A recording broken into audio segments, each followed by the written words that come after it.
오늘은 영어를 처음에 배울 때 배우는 학생들과 영어를 가르치는 선생들이 영어를 가르치고 배울 때 이걸 알아두면은 대단히 편리한 그런 시스템이 개발되어 있는데, 그것을 소개해 드리려고 합니다. 이 시스템을 개발한 데는 상당히 오랜 세월이 걸렸습니다. 이걸 제일 먼저 시작한 사람이 마이클 웨스트라는 영국의 유명한 학자인데, 그분이 이런 시스템을 가지고 이용을 해서 그래서 영어 사전을 만들었어요. 이런 영어 사전을.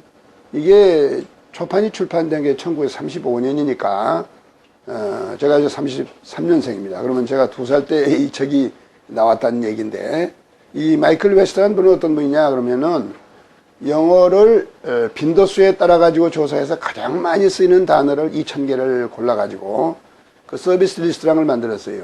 그래 가지고서 그 빈도수가 많은 단어를 집중적으로 먼저 배우기로 하고, 그리고 그 서비스 리스트에 토대를 두고서 영어 교재를 편찬할 적에 참고를 합니다만은, 롱맨 같은 출판사는 그 사전을 만들 적에 어떤 단어에 대한 정의를 낼 적에 그 정의를 그 서비스 리스트에 있는 2000단어 범위로 제한해서 정의를 했습니다. 이제 그러다 보니까 거기에 수록된 단어 수가 7만원 단어가 되든 뭐 20만원 단어가 되든 간에 그것이 전부 2000단어 범위대로 정의가 되는 거예요. 그러면 그 영영사전은 2000단어면 알 정도 학생이면은 읽을 수가 있어요. 그러니까 영연으로 사전을 읽을 수가 있죠. 우리나라에서 고등학교를 나오면 5000단어 이상을 배운다 그러니까 요즘은 뭐 중학교만 나와도 2000단어는 훨씬 더 알 겁니다. 그러니까 그런 쉽게 영영사전에 접할 수가 있죠.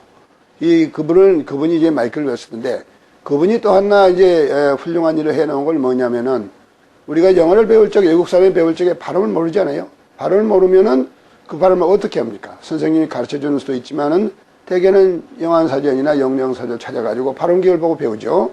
근데 그 발음 기호가 그 배우기가 힘들어요. 헷갈리고.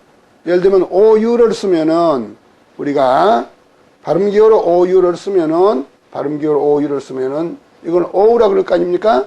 No 그런다고 하면 No라고 나간다, No 그러려면은 이렇게 써가지고 발음 기호를 표시하거든요. 근데 실제 철자에 있어서는 그렇게 되는 것이 아니고, 이것이 어떻게 발음이 되냐면은 나운으로 발음이 된단 말이에요. 그러니까 발음 기호로서는 O인데 이 철자로는 이것은 아우로 발음이 돼요. 전혀 다른. 우리가 번호를 얘기한다면은 노우는 이게 우리 번호식은 86번입니다만 이건 06번 아우 이렇게 되거든요. 그렇기 때문에 애들이 헷갈려요. 또 우리가 여기서 발음기호에서 이렇게 써놓으면은 I로 읽지 않습니까? 그러니까 이제 비다 그러면은 이렇게 돼서 이렇게 비다 그러면 철자를 쓰면은 이렇게 되는데 이건 A거든요. I가 아니라. 그런데 요거는 R로 읽어요. R로 읽으니까 예를 들면은 연맥이다 그러면 Ry. 이게 발음 기호가 이렇게 나오죠. 그러니 혼동이 되죠. 애들이 처음 배운 아이들이. 그래서 이 시스템이 맞지도 않고, 또 하나는 알파벳에 없는 글자가 많이 들어있어요. 유성음, 이게 무성음 이런 거 들어있죠. 이런 거 들어있어가지고 그 다음에 이런 거 들어있고 또 이런 것도 들어있는가 하면은 또 이런 것도 들어있습니다.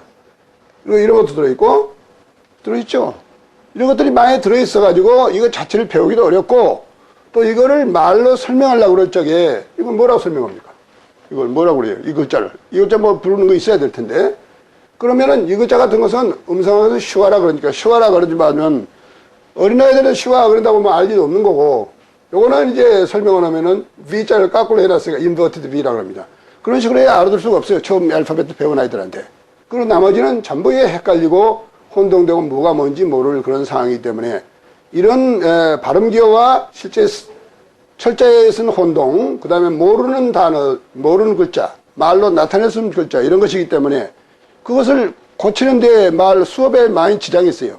예를 들면 우리가 어떤 아이들한테 가르칠 적에 이 음하고 이 음을 애들이 많이 혼동을 합니다. 우리나라에도 그런 데 있죠. 그러면은 이거는 발음기호로 쓴다 그러면은 이렇게 돼야 될 거거든요. 맞습니까? 이건 발음기호 쓰면 이렇게 되죠. 이렇게 되죠. 그런데 쓸 적에는 얘기가 되지만은 말로 어떻게 설명하겠어요? 얘가 이걸 팬 이렇게 쓰라고 그랬는데 이거는 팬 말이자면 프라이팬 말하는 것입니다. 이런 프라이팬 말하는 건데 이거는 뭡니까? 철필 아니에요? 철필. 예? 철필 말하는 건데, 예? 철필 말하는 건데, 펜을 말하는 건데, 근데 펜 쓰라고 그러면 이걸 써야 돼, 이걸 써야 되는데, 이걸 썼다 그럽시다. 그럴 경우에 어떻게 교정을 합니까?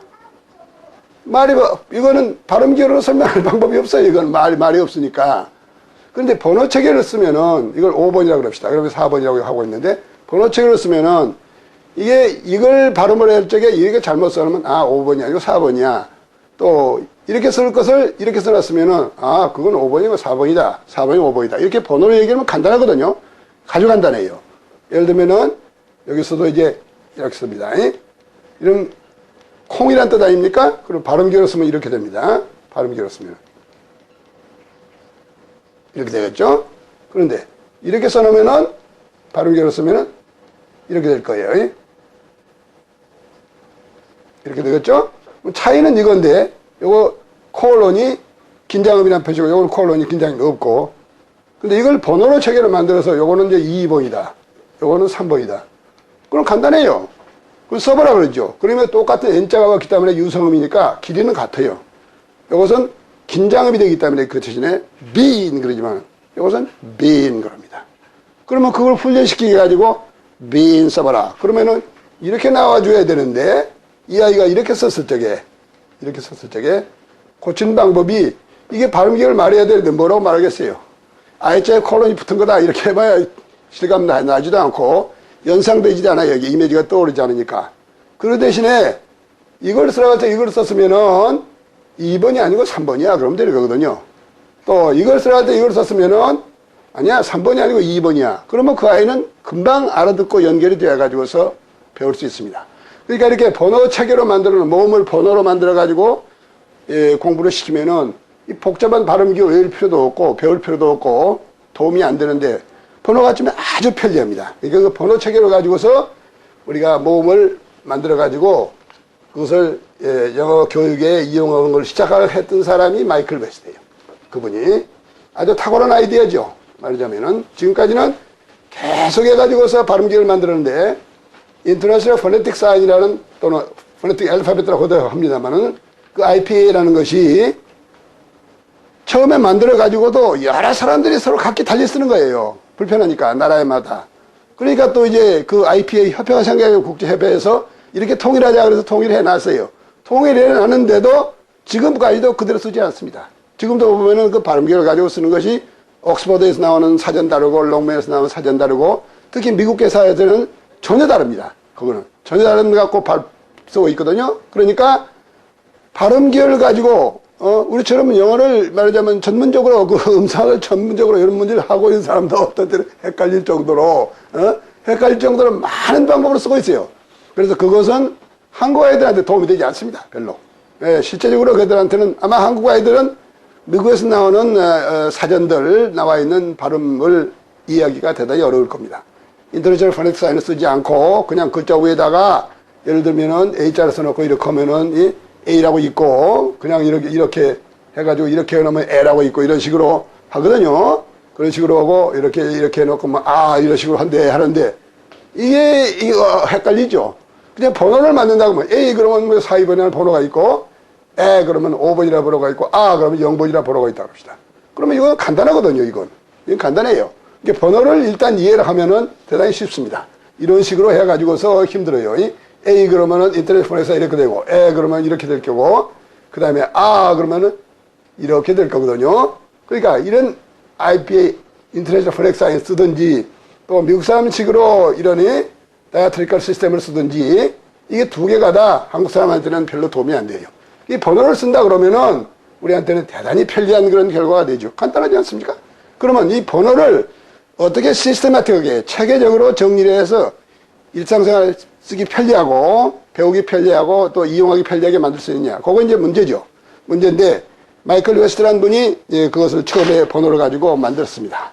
만들었는데 그게 이제 요 사전이죠. 사전인데 그 뒤에 이제 컬럼비아 대학교의 로버트 앨런이라는 그 사범대학 학장도 하신 분인데 거기에 사범대학 교수로 오래 재직하면서 마이클 웨스트가 발전시켰던 번호 체계를 좀 더 실정에 맞게, 특히 ESL, 영어를 외국어가 아니라 모국어가 아니라 외국어로 배우는 학생들한테 도움이 되게 번호 체계를 계속 개선했어요. 개선할 적에는 여기서는 그냥 임의적으로 만들어가지고 편리한 대로 만들었던 그 번호 체계를 이 모음 도표에 맞게 그 순서대로 내려갈 수 있게 이런 식으로 정리를 했습니다. 이제 그런데 그것을 바로 그 로버트 앨런 교수한테 ESL을 박사과정에서 석사 박사과정에서 전공을 하면서 배웠던 그 제자 폴 비 그리시라는 분이 거기서 배워가지고 와서 일본 와가지고서 이제 처음에는 고등학교 가서 영어 선생을 했어요. 영어 선생을 했는데 일본 고등학교 영어 선생 처음 1학년 때 영어 교과서를 읽으라 그러니까 한 2단어 읽다가 딱 쓰는 거예요. 그래서 읽어라 계속 그러니까 안 읽고 가만히 있어요. 왜 안 읽냐 그랬더니 몰라요 그런 거예요. 모르는 단어 읽으라니 어떻게 무리 아니냐 이게요. 배우지 않았는데 거기서 다른 아이를 시켜보니까 다른 아이도 마찬가지예요. 자기도 이제 몇 단어 더 읽다가 모르는 단어 나면 섣버리는 거예요. 그래서 이렇게 되면은 문제로구나 그렇게 생각을 했어요. 이렇게 우선 읽지도 못한다면은 쓰는 건 그 다음 단계고 읽지도 못한다면 말인데 말 못 읽으면 어떻게 말을 배우겠느냐. 그렇게 해서 쉽게 외우는 방법을 생각해야 되겠다. 그래서 자기가 번뜩 머리에 떠오르는 것이 자기 박사과정하고 석사과정에서 교수한테 로버트 앨런 교수한테 배웠던 번호 체계가 생각나는 거예요. 그래서 이게 번호 체계를 가지고서 애들한테 가르치면 훨씬 낫겠다 이런 생각을 해가지고 일본 아이들은 또 이제 미국 아이가 아니기 때문에 실제로 어떻게 하면 잘 효과적일까를 실험하기 위해 가지고 그건 40여 년 동안을 실험을 했습니다. 그러니까 자기는 일본에서 이제 그 다음에 얼마 있다가 대학에 갔는데 구마모토 대학하고 도카이 대학에 주로 있었으면 40여 년을 대학의 교수로 있으면서 음성학을 가르치면서 거기 영어를 전공하는 음성학을 전공하는 영어 학도들한테 대상으로 해서 실험을 하고 또 이거 배우는 건 사실은 일본에서는 중학교 1학년부터 영어를 배우니까 우리도 옛날에는 중학교 1학년부터 배웠죠. 그러니까 중학교에서 영어를 가르치는 선생을 또 자기 제자 가운데에서 하나 골랐어요.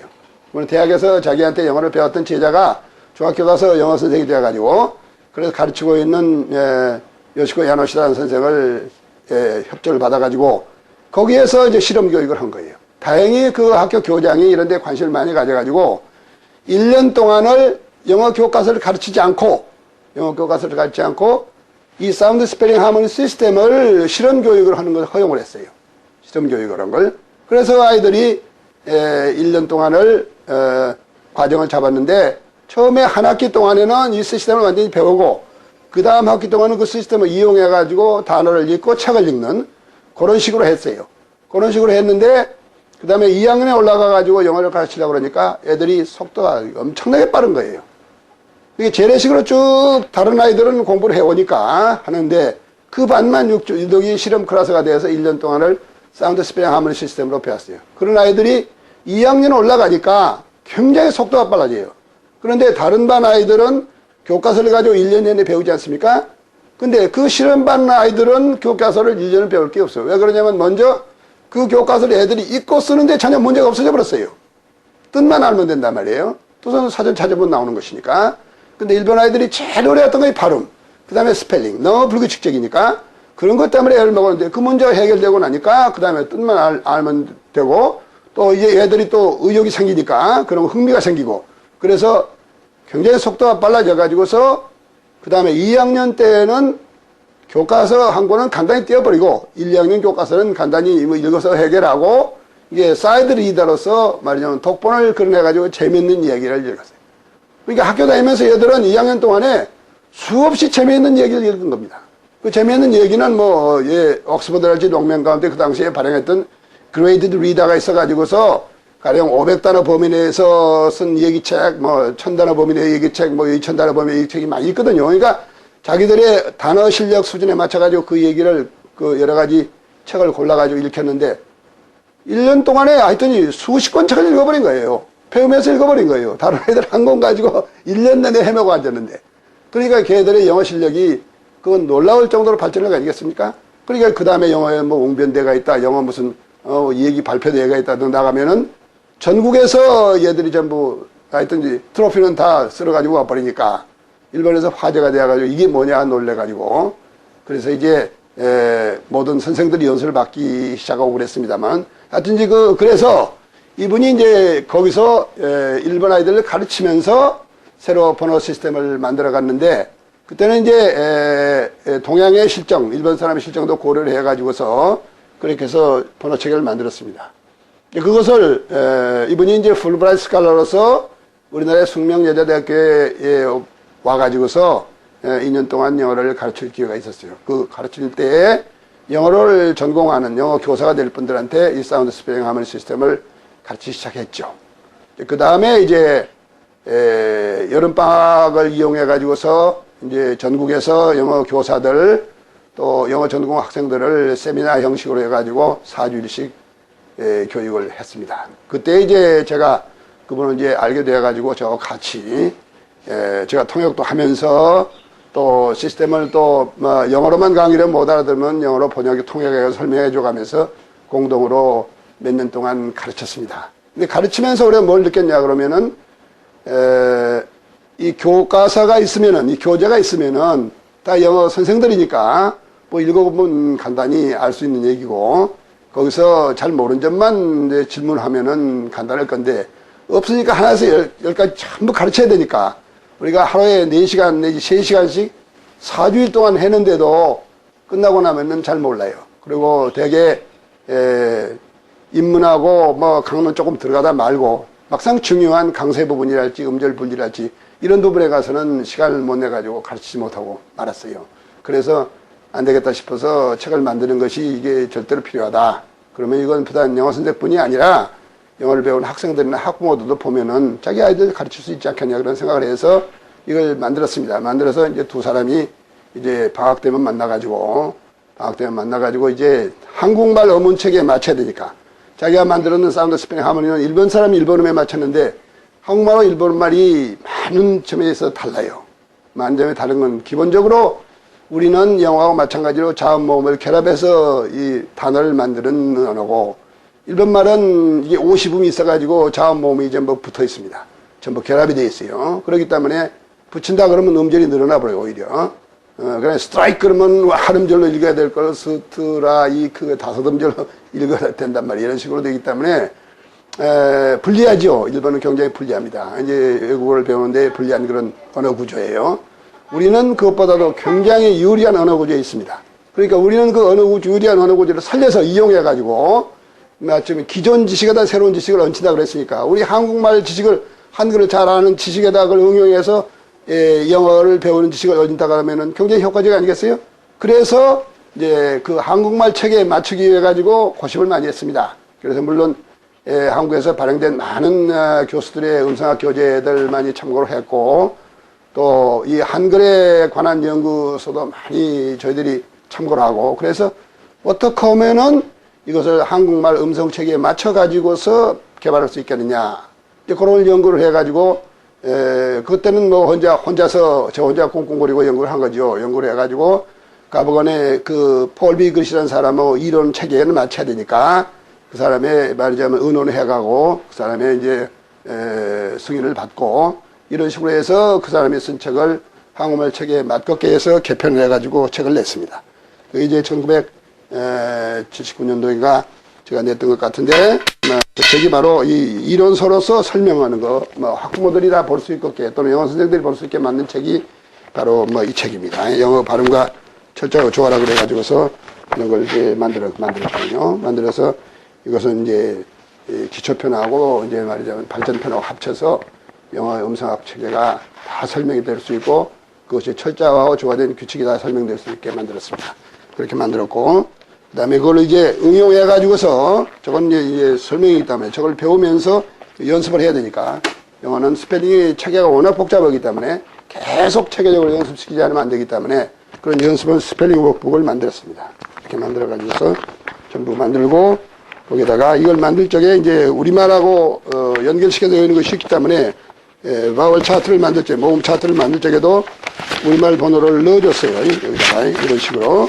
예를 들면은 2번 그러면 우리말에 이순신의 2를 여기다 넣어놓고 2번과 3번 속에다 넣어주고, 그 다음에 4번은 우리말에 이걸 넣었죠. 애를 여기서 4번하고 같이 4번하고 같은 줄에 올라간다. 4번에 4자입니다. A 열정의 A. 그 다음에 이제 4번은 여기서 조금 내려가면 된다 이렇게 되니까 그 다음에 우리말에 에, 에버라 에 그럴 때 여기가 있고 5번이 있고 이렇게 우리말에 아가 여가 있으면은 영어의 아는 좀 더 내려오고 우리말에 어가 여가 있으면 영어의 리버스알은 여가 있고 1번은 여가 있고 그 다음에 우리말에 우가 여가 있으면 6번 여가 있고 그 다음에 우리말에 오가 여가 있으면 어우 그런 데가 나와 그러면 여가 있기 때문에 이렇게 해서 우리말하고 대비해서 조금 올리고 내리고 이게 말하자면 우리말의 이 긴장음이면 영어는 이완음으로 한달지 그런 것을 공부할 수 있게 만들어 놨어요. 그것이 말하자면 벽돌 쌓기 마찬가지로 우리말 체계에 이용을 해가지고서 하는 것이고